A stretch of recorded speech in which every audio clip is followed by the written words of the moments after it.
Imaginez perdre de l'argent avant même que le marché ne bouge. C'est le pouvoir du spread dans le trading financier. Le spread, c'est l'écart entre le prix d'achat et le prix de vente d'un actif financier.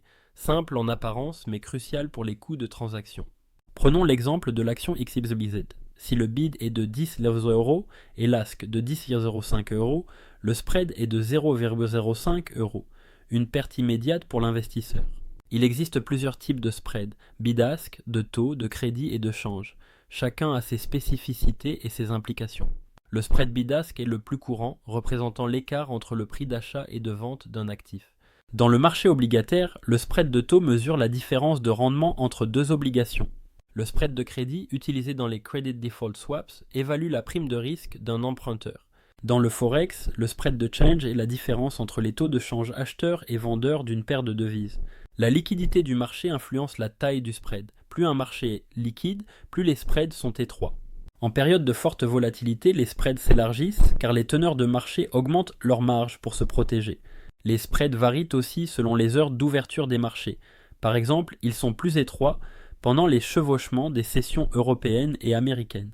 Les événements économiques peuvent temporairement élargir les spreads en raison de l'incertitude accrue.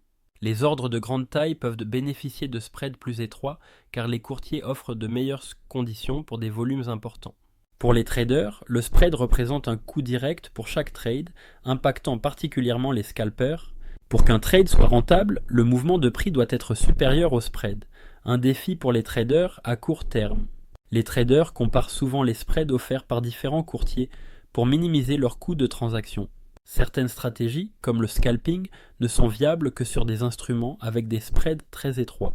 Les spreads fixes offrent une prévisibilité des coûts, mais sont généralement plus larges que les spreads variables en conditions normales. Les spreads variables fluctuent avec le marché, pouvant être plus étroits en temps normal, mais s'élargir lors d'événements majeurs. Pour les investisseurs à long terme, l'impact du spread est généralement négligeable par rapport au mouvement de prix à long terme. Comprendre et gérer les spreads est essentiel pour optimiser les performances de trading. Restez informé et adaptable pour naviguer dans le monde financier en constante évolution.